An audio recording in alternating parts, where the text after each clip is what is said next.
तो अभी बात करेंगे ट्रेन का मेंटेनेंस करने के लिए हम लोग जो इक्विपमेंट जो यूज़ करते हैं, हैवी मशीनरी जो यूज़ करते हैं, उसके बारे में हम लोग बात करेंगे। जो ट्रेन होती है उसका हमें मेंटेनेंस करना होता है। तो ट्रेन का मेंटेनेंस करने के लिए हैवी मशीन की रिक्वायरमेंट होती है, और वो मशीन जिस डिपार्टमेंट में आती है, वो जो डिपार्टमेंट होता है उसको हम लोग बोलते हैं मिलराइट डिपार्टमेंट। तो हैवी मशीनरी एंड इक्विपमेंट, इसके बारे में बात करेंगे। तो सबसे पहला अगर हम लोग देखें हैवी मशीनरी और इक्विपमेंट हम लोग ये क्यों यूज़ करते हैं, ट्रेन का मेंटेनेंस करने के लिए करते हैं।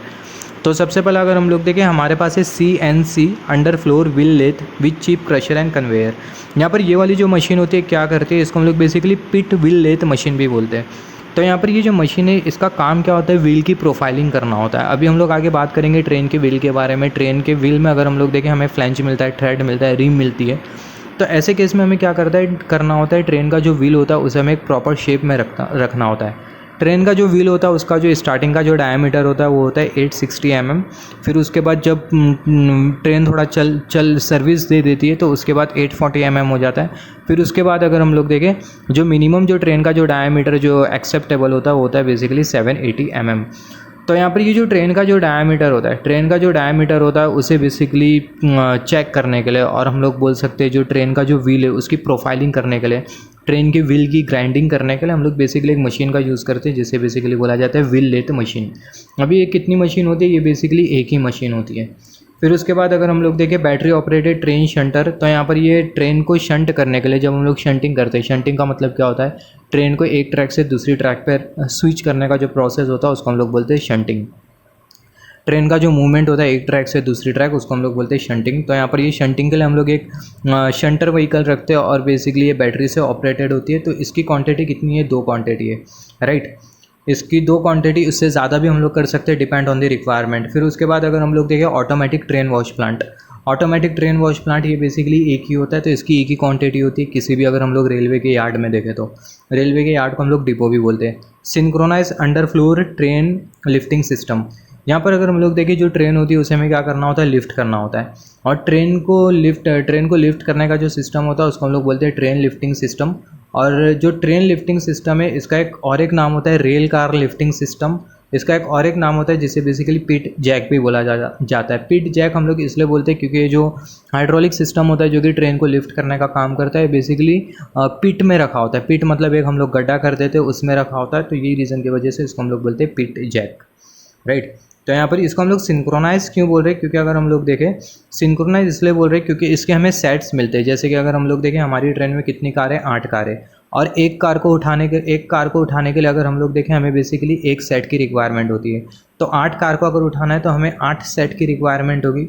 तो यहाँ पर अगर हम लोग देखें सारे जो सेट है उसको हम लोग सिंक्रोनाइज मैनर में भी काम करवा सकते हैं। सिंक्रोनाइज मैनर में मतलब साइमल्टेनियसली भी हम लोग काम करवा सकते हैं सारे सेट को, सारे लिफ्टिंग सिस्टम को, और हम लोग इंडिविजुअली भी चला सकते हैं, राइट। तो यही रीज़न की वजह से यहाँ पर ये सिंक्रोनाइज लिखा है।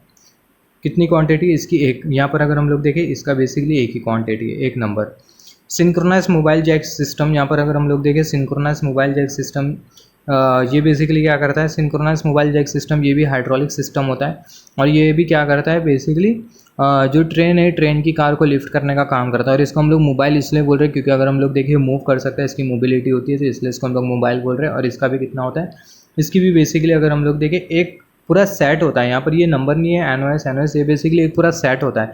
जैसे कि अगर हम लोग देखें जो 8 कार है, 8 कार को अगर हमें उठाना है तो हमें टोटल 8 हाइड्रोलिक सिस्टम चाहिए, राइट। तो यहाँ पर टोटल 8 सिस्टम होता है। यहाँ पर ये 1 एनओएस लिखा है, इसका मतलब ये कि पूरा जो ट्रेन का जो डिपो है, पूरे ट्रेन के डिपो या फिर बोल सकते हैं पूरे ट्रेन के यार्ड में ये जो synchronise under floor train lifting system है ये हमें एक ही मिलेगा। बट इसके कितने यूनिट हो गए, इसके टोटल 8 यूनिट हो गए जो कि 8 कार को लिफ्ट करेंगे।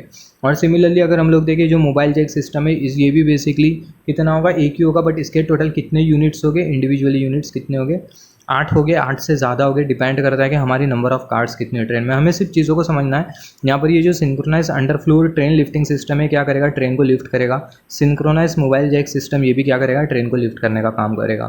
फिर उसके बाद होता है बोगी टर्न टेबल। अभी जो बोगी टर्न टेबल होता है ये क्या करता है, बेसिकली ट्रेन की जो बोगी होती है उसे टर्न करने का काम करता है, राइट। इसके बेसिकली 4 यूनिट है, 4 नंबर है।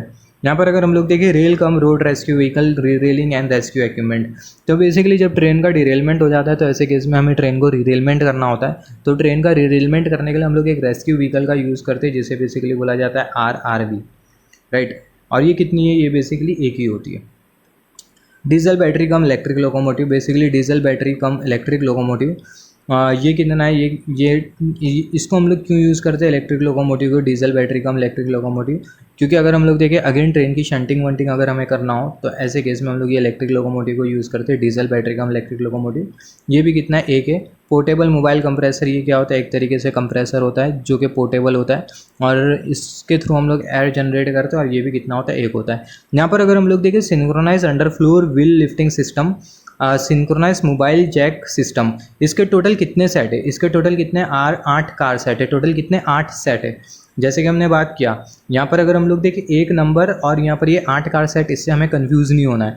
यहाँ पर अगर हम लोग देखें ये बेसिकली ये जो हमने बात किया synchronise under floor train lifting system और सिंक्रोनाइज मोबाइल जैक सिस्टम, ये बेसिकली वेरी कर सकते हैं अलग अलग ट्रेन के लिए। अगर ट्रेन का कॉन्फ़िगरेशन, ट्रेन में अगर 12 कार है तो ऐसे केस में क्या होगा, इनका ये मतलब ये इनके टोटल जो सेट हो गए ये synchronise under floor train lifting system, ये क्या हो गए, ज़्यादा हो गए। मतलब अगर नंबर ऑफ कार ज़्यादा होगी तो ऐसे केस में जो under floor train lifting system है ये ज़्यादा होगा और ये मोबाइल जैक सिस्टम ये भी ज़्यादा होगा। सिमिलरली ट्रेन में नंबर ऑफ कार्स कम हो गए तो ऐसे केस में कम होगा। तो ये हम लोग देखेंगे, प्रैक्टिकली भी देखेंगे और इसको हम लोग PPT के थ्रू भी समझेंगे। मटेरियल हैंडलिंग इक्विपमेंट, यहाँ पर अगर हम लोग देखें यहाँ पर तो हमने बेसिकली किसके बारे में बात किया, मशीनरी एंड इक्विपमेंट्स के बारे में बात किया। अभी बात करते हैं मटेरियल हैंडलिंग इक्विपमेंट, जो कि क्या करते हैं, मटेरियल को हैंडल करने का काम करते हैं, राइट। ट्रेन में यहाँ पर अगर हम लोग देखें ट्रेन का जो डिपार्टमेंट होता है जहाँ पर हम लोग maintenance, overhauling, testing, trouble shooting, commissioning करते हैं ट्रेन की, उसको हम लोग बोलते हैं रोलिंग स्टॉक डिपार्टमेंट, राइट। जिसको हम लोग ऐसा भी बोल सकते हैं रेल कारखाना, राइट।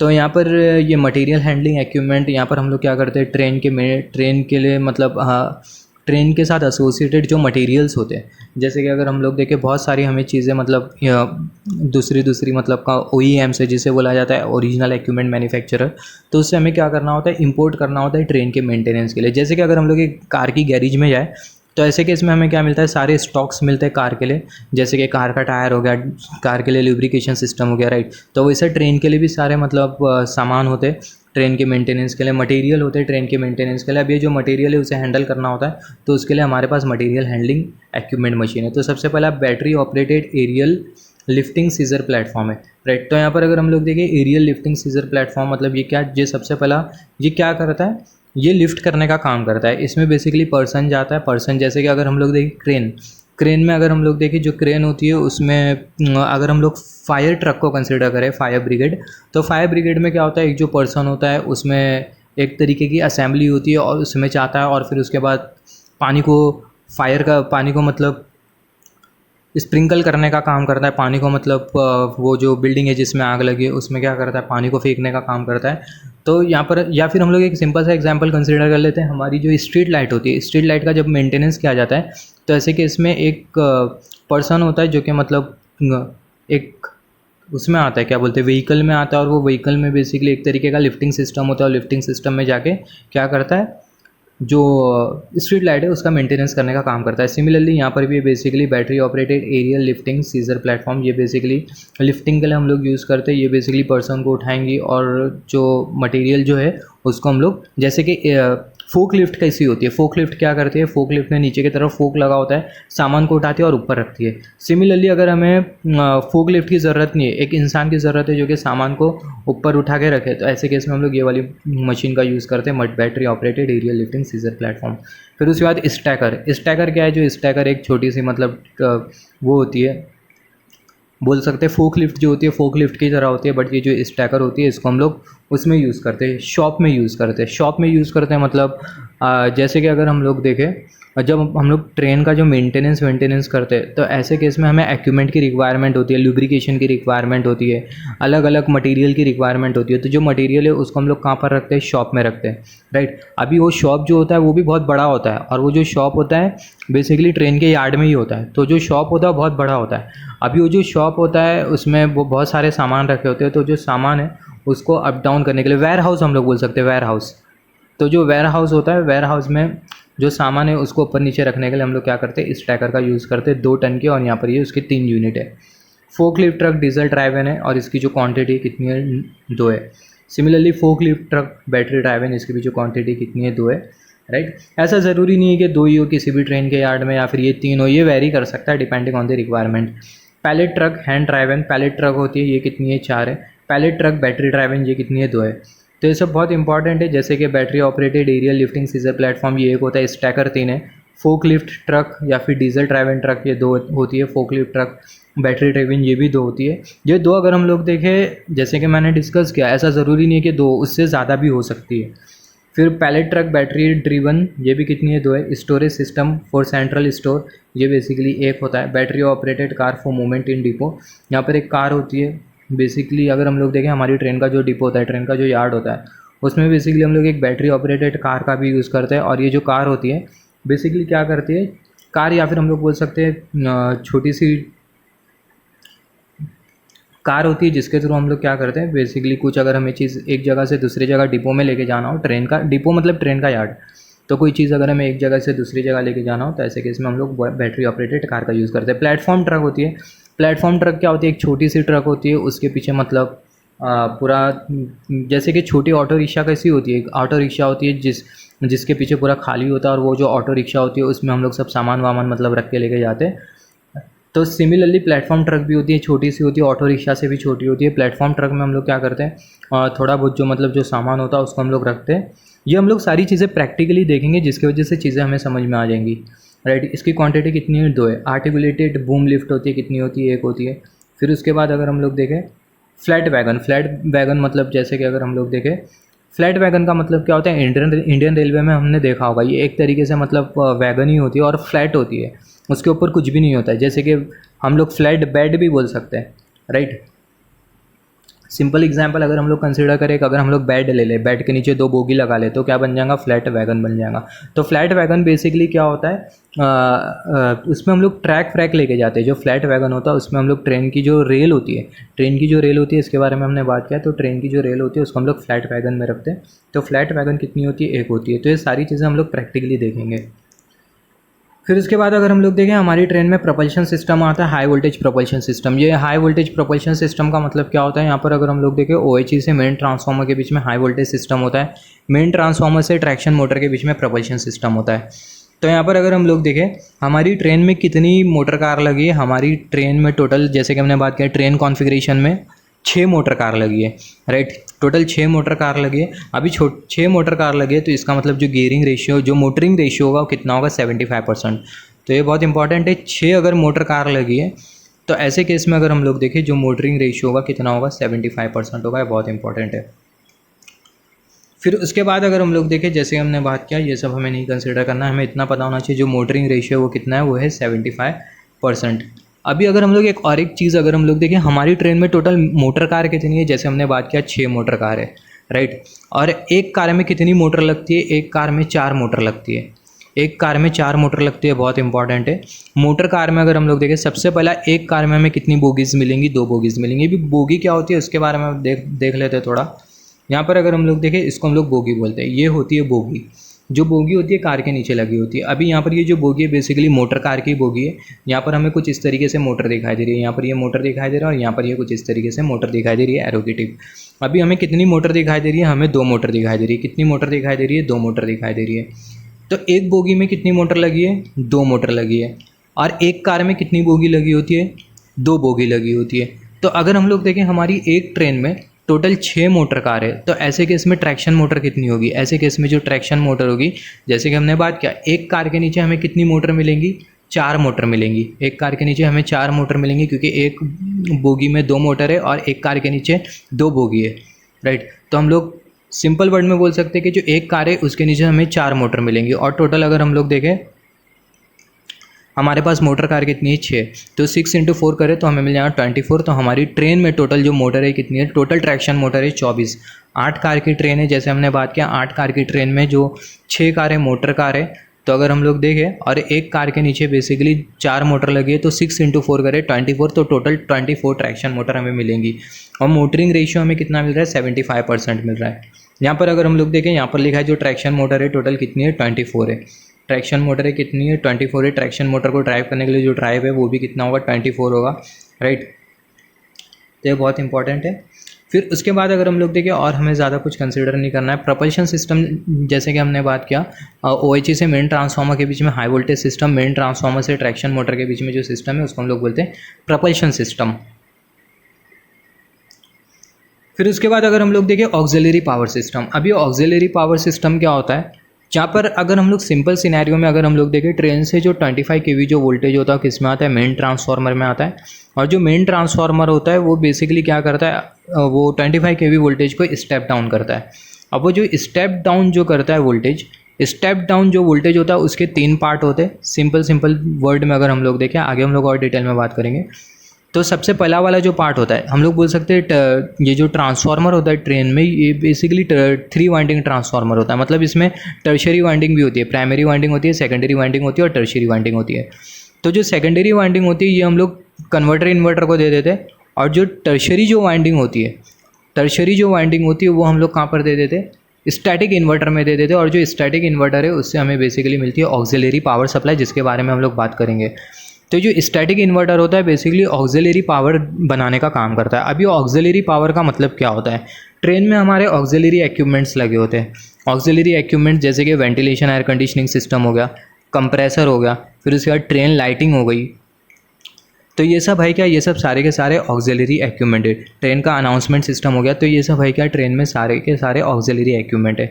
अभी ऑक्सिलरी इक्विपमेंट में हमने क्या डिस्कस किया, जैसे कि कंप्रेसर हमने बात किया, फिर उसके बाद वेंटिलेशन एयर कंडीशनिंग सिस्टम मतलब AC के बारे में बात किया, फिर उसके बाद ट्रेन में अनाउंसमेंट सिस्टम के बारे में बात किया, फिर उसके बाद ट्रेन में लाइटिंग सिस्टम, ट्रेन में जो लाइट होती है उसके बारे में हमने बात किया। तो ये सब है क्या, ऑक्सिलरी सिस्टम है। अभी जो ऑक्सिलरी सिस्टम है इसे क्या चाहिए होता है, ऑक्सिलरी कंप्रेसर भी हो गया। तो ये सब है क्या, ये सब ऑक्सिलरी सिस्टम है। तो ऑक्सिलरी सिस्टम को क्या चाहिए होता है, ऑक्सिलरी पावर सप्लाई चाहिए होता है।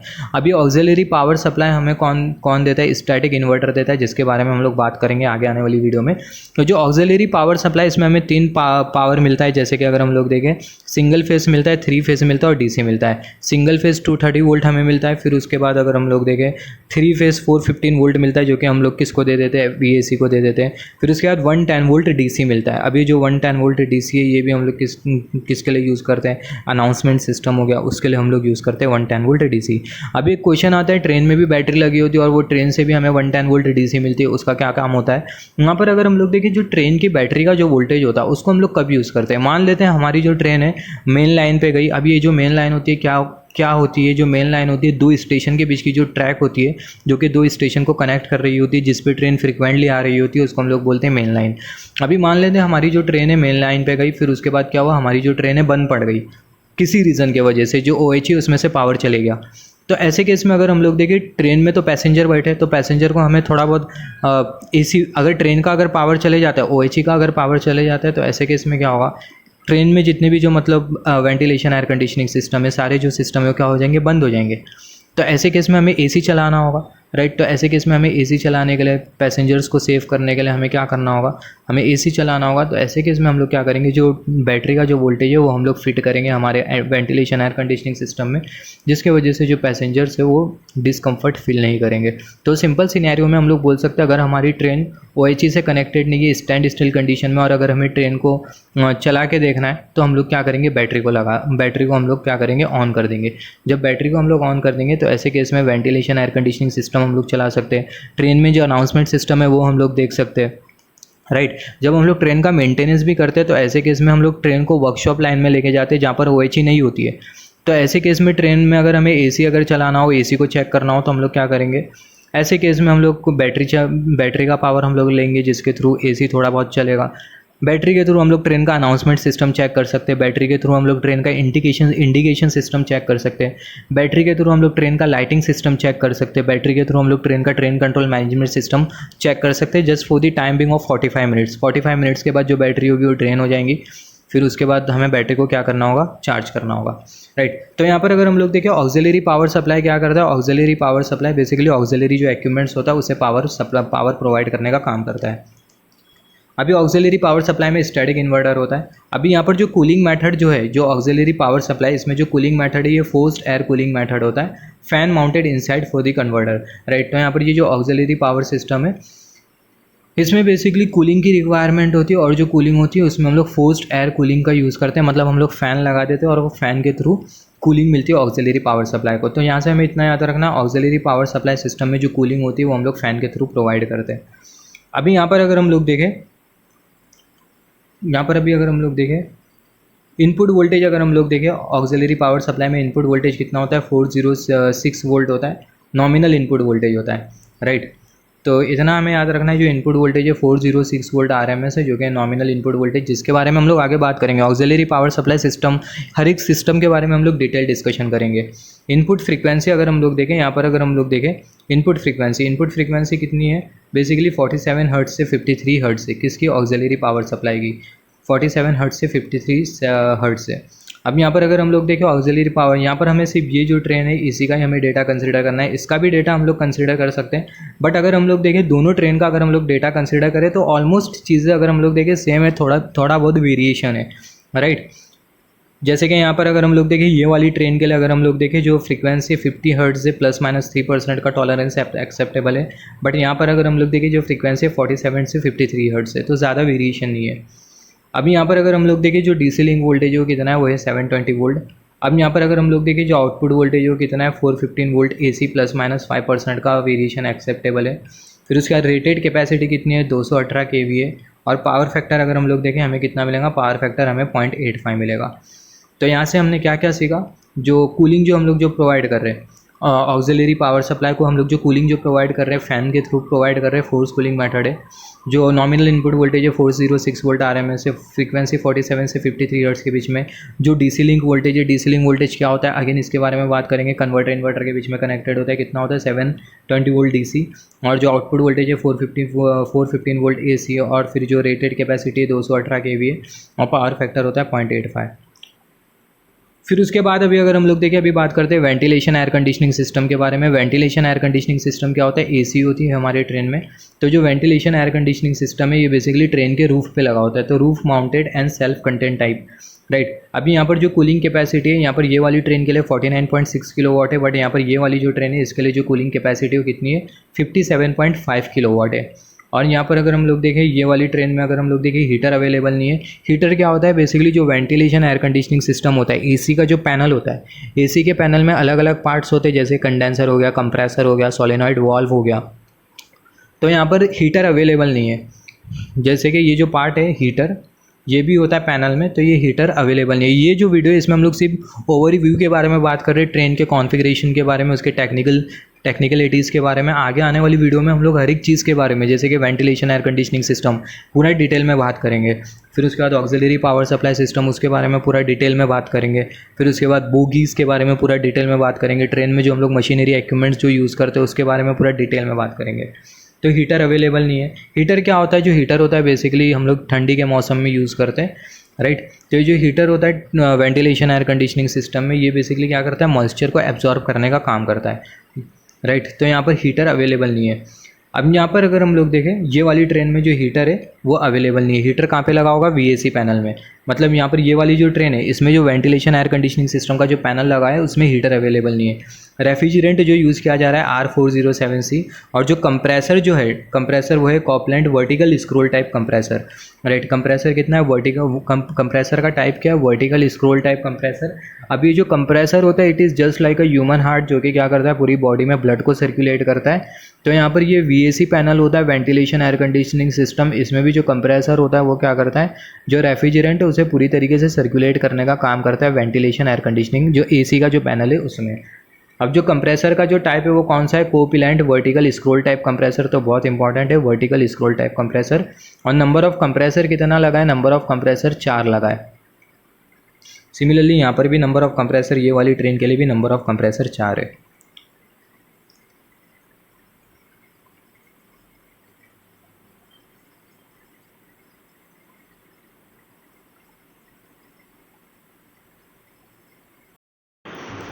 तो अभी हम लोग ट्रेन में बैटरी के बारे में बात करेंगे। बैटरी की क्या रिक्वायरमेंट होती है, जैसे फॉर एग्जांपल इमेजिन कर लेते हैं जो ट्रेन है उसको मैंने वर्कशॉप में लेके आया। वर्कशॉप ये एक ऐसा एरिया होता है जिसमें OHE अवेलेबल नहीं होती। ट्रेन में अनाउंसमेंट सिस्टम में कुछ फॉल्ट आ गया था जिसकी वजह से मैंने ट्रेन को वर्कशॉप में लेके आया, राइट। अभी वर्कशॉप में लेके आने के बाद वो जो अनाउंसमेंट सिस्टम है उसमें जो फॉल्ट आया था उसको मैंने क्या कर लिया, उसको मैंने रेक्टिफाई किया। अभी रेक्टिफाई करने के बाद वो मुझे अनाउंसमेंट सिस्टम को चेक करना है, तो चेक करने के लिए मुझे ट्रेन क्या करनी होगी, ट्रेन को ऑन करनी होगी। बट वर्कशॉप में तो OHE है ही नहीं, तो मैं ट्रेन को कैसे ऑन करूँगा, ट्रेन को मैं बैटरी के थ्रू ऑन करूँगा। ट्रेन को मैं बैटरी के थ्रू ऑन करूँगा, फिर उसके बाद ट्रेन का जो अनाउंसमेंट सिस्टम है उसको मैं चेक करूँगा, ट्रेन का अनाउंसमेंट सिस्टम बराबर से काम करेगा। तो यहाँ से हमने क्या समझा, बैटरी के थ्रू अगर हम लोग देखें ट्रेन में जो वेंटिलेशन, जो AC पैनल है, बैटरी के थ्रू हम लोग ट्रेन की जो AC है उसको हम लोग चला सकते हैं थोड़े टाइम के लिए।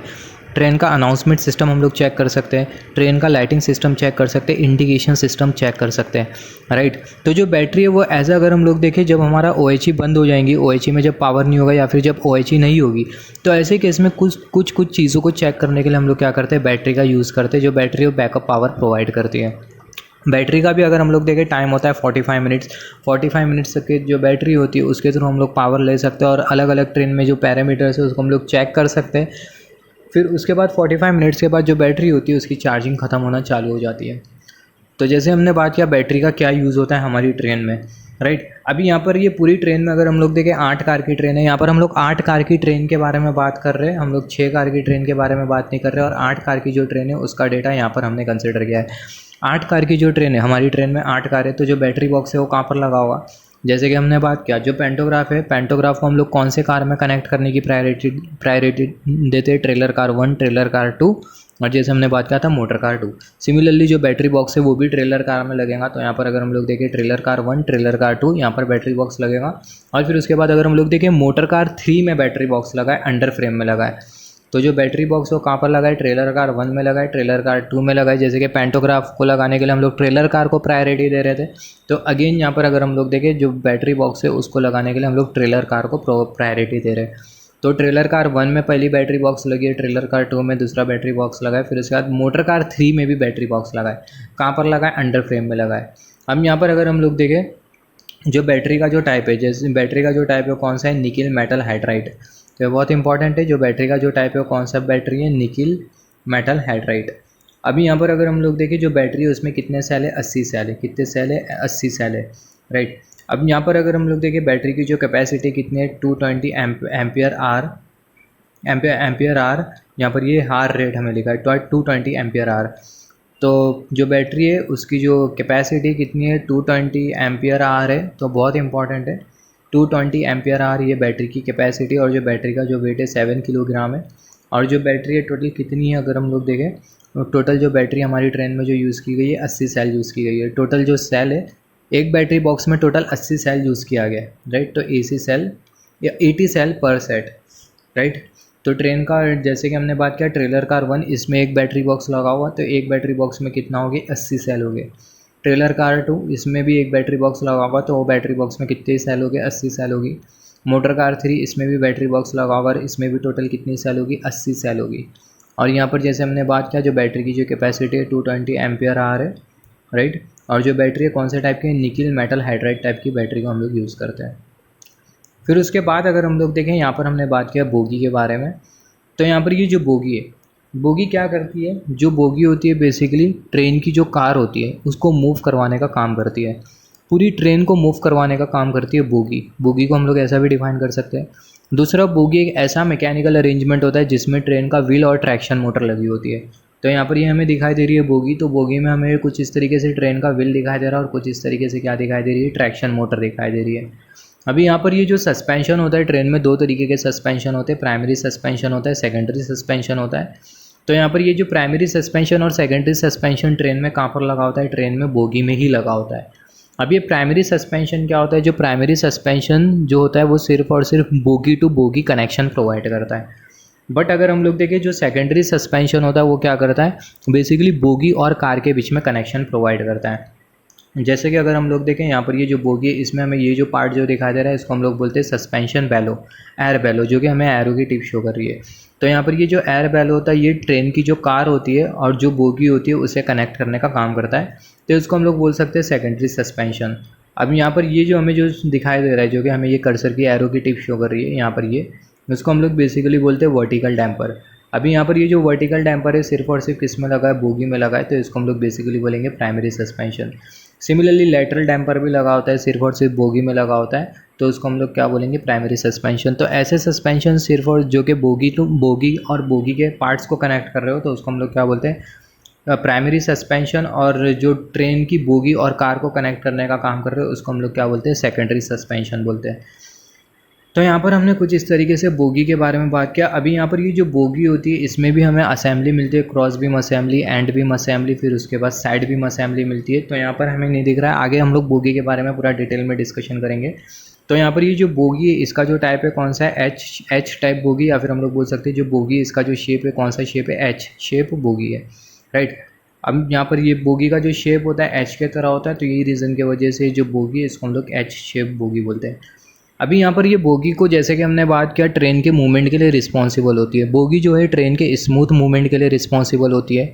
और ट्रेन में जब ट्रेन हमारी मूवमेंट कर रही होती है और मूवमेंट के टाइम जो डायनेमिक फोर्सेस होते हैं उसको भी मिटिगेट करने के लिए जो बोगी होती है वो रिस्पॉन्सिबल होती है। मतलब जब हमारी ट्रेन चल रही होती है, जैसे हमने बात किया, जो बोगी वो स्मूथ ऑपरेशन के लिए रिस्पॉन्सिबल है ट्रेन को स्मूथ और ट्रेन के स्मूथ मूवमेंट के लिए बोगी रिस्पॉन्सिबल है। और स्मूथ मूवमेंट कैसा प्रोवाइड करती है, क्योंकि जो बोगी है जितने भी जो मैकेनिकल फोर्सेस होते हैं, जो मैकेनिकल वाइब्रेशंस होते हैं जो कि जनरेट होते हैं ट्रेन और ट्रैक के बीच में, वो वाइब्रेशंस को क्या कर लेती है, बोगी एब्जॉर्ब कर लेती है, वो वाइब्रेशंस को कार तक के पहुंचने नहीं देती। तो इसी रीज़न की वजह से जो बोगी है इसको हम लोग बोलते हैं ट्रेन के स्मूथ ऑपरेशन के लिए, स्मूथ मूवमेंट के लिए रिस्पॉन्सिबल होती है।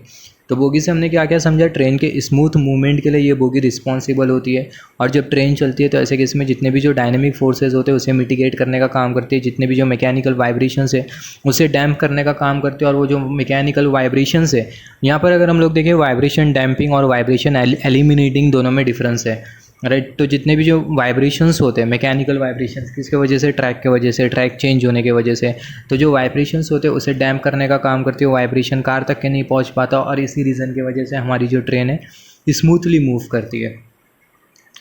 अभी यहाँ पर अगर हम लोग देखें, हमारी ट्रेन में टोटल कितनी कार है, 8 कार है। और एक कार में कितनी बोगी लगी है, 2 बोगी लगी है। तो टोटल जो बोगी होगी कितनी होगी, 8 × 2 हमें मिल जाएगा 16। तो हमारी पूरी ट्रेन में कितनी बोगी होती है, 16 बोगी होती है। कितनी बोगी होती है, 16 बोगी होती है। अभी यहाँ पर अगर हम लोग देखें 16 बोगी होती है, राइट। अभी थोड़ा बात कर लेते हैं TCMS के बारे में। TCMS क्या होता है, ट्रेन कंट्रोल मैनेजमेंट सिस्टम होता है।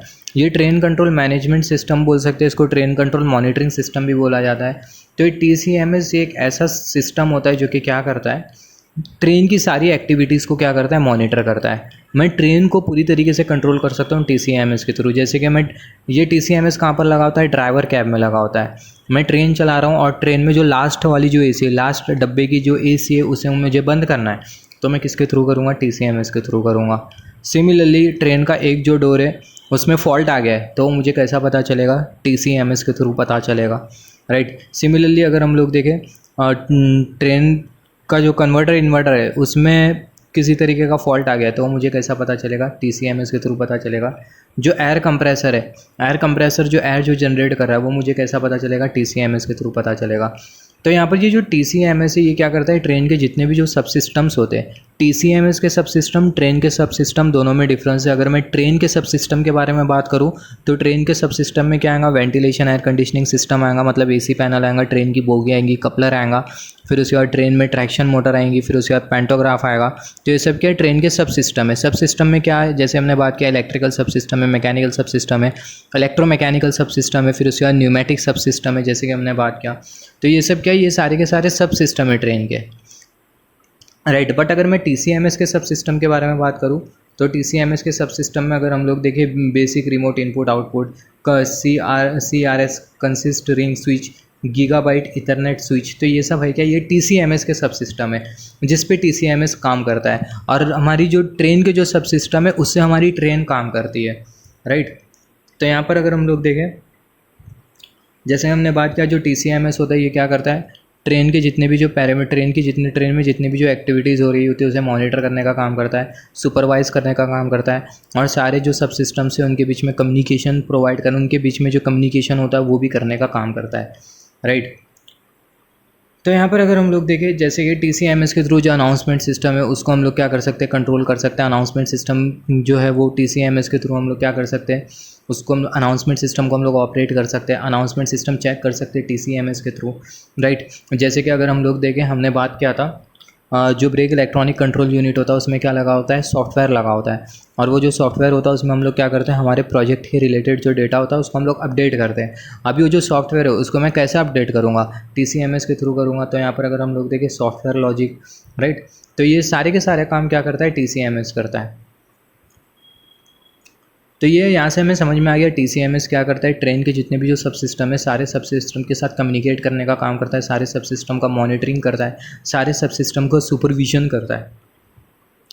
अभी यहाँ पर अगर हम लोग देखें TCMS में सब सिस्टम में क्या क्या मिलता है, BRO basic remote input output, CRS consist ring switch बात करेंगे, और फिर उसके बाद GES gigabyte Ethernet switch, bit box router, तो NBR भी बोला जाता है, driver display unit DDU, main processing unit हमें क्या मिल जाएगा, MPU, राइट। तो driver display unit DDU and MPU का मतलब क्या होता है, मेन प्रोसेसिंग यूनिट। तो ये सारे के सारे है क्या, बेसिकली सब सिस्टम है TCMS के।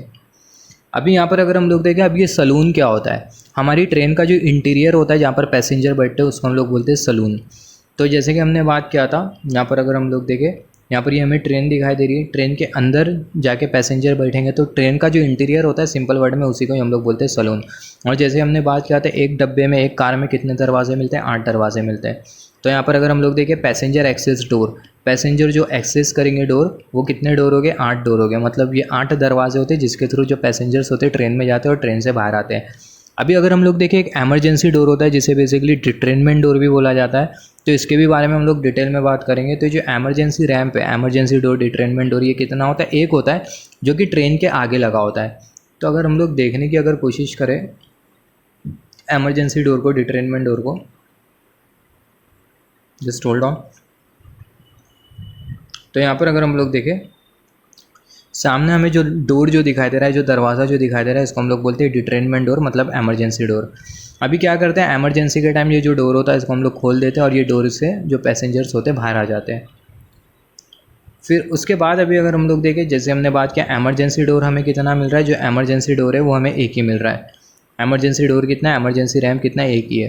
फिर उसके बाद ट्रेन में हमारे फायर एक्सटिंग्विशर लगा होता है, जो फायर एक्सटिंग्विशर होता है कितना होता है, 2 होता है। तो एक डब्बे में कितने फायर एक्सटिंग्विशर्स होते हैं, 2 फायर एक्सटिंग्विशर्स होते हैं। और ये जो फायर एक्सटिंग्विशर का जो टाइप है, ड्राई टाइप है, CO2 टाइप है। तो ये जो फायर एक्सटिंग्विशर होता है बेसिकली ड्राई टाइप का, dry chemical type DCP type का फायर एक्सटिंग्विशर होता है, dry chemical type fire extinguisher. 7 seater module, मतलब ट्रेन की जो सीट है कुछ इस तरीके से डिज़ाइन की गई है कि उसमें 7 जन बैठ सकते हैं। ग्रैब पोल होता है, ग्रैब पोल ये कितना लगा है, 4 लगा है हमारी ट्रेन में। फिर उसके बाद अगर हम लोग देखें 7 सीटर मॉड्यूल, 7 सीटर मॉड्यूल मतलब ये एक ऐसी सीट है जिसपे 7 जन बैठ सकते हैं। जैसे कि अगर हम लोग देखें, हमारा जो नॉर्मल जो प्लेटफॉर्म होता है जहाँ पे बैठने के लिए सीट होती है, तो वो सीट पे बेसिकली 3 जन बैठ सकते हैं एक ग्रुप बना के, राइट। तो सिमिलरली यहाँ पर अगर हम लोग देखें 7 सीटर मॉड्यूल, ये एक तरीके से पैसेंजर्स सीट है जिसमें एक सीट पे 7 पैसेंजर्स बैठ सकते हैं। और इसके टोटल कितने सेट है, 5 है। फिर उसके बाद अगर हम लोग देखें ग्रैब पोल, इसके कितने सेट है, 4 है। ग्रैब पोल क्या होता है, जो बीच में जो हैंडल जैसा जो लगा होता है, उस जिसको पकड़ के हम लोग ट्रेन में ट्रैवल करते हैं, पैसेंजर्स ट्रैवल करते हैं, उसको इसलिए पकड़ा जाता है कि जो पैसेंजर्स है वो अनबैलेंस ना हो जाए ट्रेन के ब्रेकिंग के टाइम और एक्सेलरेशन के टाइम। फिर उसके बाद अगर हम लोग देखें 3 सीटर मॉड्यूल, तो ये सारी चीज़ें हम लोग प्रैक्टिकली देखेंगे। 7 सीटर मॉड्यूल हम लोग किसको बोलते हैं, 3 सीटर मॉड्यूल किसको बोलते हैं। तो ये 3 सीटर मॉड्यूल कितनी है, ये टोटल 4 यूनिट है इसकी। फिर ड्रॉट स्क्रीन क्या होती है ये भी प्रैक्टिकली देखेंगे, 15 होती है। फिर उसके बाद अगर हम लोग देखें 5 सीटर मॉड्यूल, उसका यहाँ पर नहीं दिया। Electrical cabinet gangway under seat left hand side and right hand side. यहाँ पर अगर हम लोग देखें, यहाँ पर जैसे हमने बात किया इलेक्ट्रिकल कैबिनेट, इसको भी हम लोग प्रैक्टिकली देखेंगे। इलेक्ट्रिकल कैबिनेट, सबसे पहला ये क्या कैबिनेट क्या होता है, ट्रेन का जो गैंगवे लगा होता है उसके जस्ट लेफ्ट हैंड साइड और राइट हैंड साइड में क्या लगा होता है, कैबिनेट लगा होता है। और ये जो कैबिनेट है इलेक्ट्रिकल कैबिनेट है क्योंकि इसमें सब इलेक्ट्रिकल इक्विपमेंट्स लगे होते हैं, जैसे रिले हो गया, सर्किट ब्रेकर हो गया, और ये गैंगवे की तरफ होता है। तो ये रीज़न की वजह से electrical cabinet, gangway, under seat, ये दोनों लेफ्ट हैंड साइड और राइट हैंड साइड में। मतलब ये जो इलेक्ट्रिकल कैबिनेट है ये कहाँ पर लगा है, ये बेसिकली लेफ्ट हैंड साइड में लगा और राइट हैंड साइड में लगा है। पूरा प्रैक्टिकली हम लोग देखेंगे एक एक चीज़ को। इक्विपमेंट अंडर सीट इलेक्ट्रिकल, ये भी यहाँ पर क्या लगा है, बेसिकली BCE लगा है, इसके भी बारे में हम लोग बात करेंगे। गैंगवे क्यूबिकल राइट, ये लेफ़्ट होगा, लाइट नहीं होगा। फिर उसके बाद अगर हम लोग देखें रूफ पैनल, ये लेफ़्ट ये राइट। यहाँ पर ये चारों चीज़ों के बारे में हम लोग प्रैक्टिकली देखेंगे। सारी चीज़ों को हम लोग प्रैक्टिकली ट्रेन में जाके देखेंगे। जिसकी वजह से सारी चीज़ें हमारी क्लियर हो जाएंगी। फिर उसके बाद अगर हम लोग देखें, जैसे हमने बात की हमारी जो ट्रेन है इसमें टोटल कितनी कार है, 8 कार है। पैंटोग्राफ कौन कौन सी उस पर लगा है, TC1, TC2 और TC1, TC2 और MC2 कार पे लगा है। बैटरी बॉक्स कहाँ कहाँ लगी है, जो बैटरी बॉक्स है TC1, TC2 और MC3 पे लगा है, बहुत इंपॉर्टेंट है, राइट। तो TC1 में लगा है एक बैटरी बॉक्स, TC2 में लगा है दूसरा बैटरी बॉक्स और तीसरा जो बैटरी बॉक्स है वो MC3 में लगा है।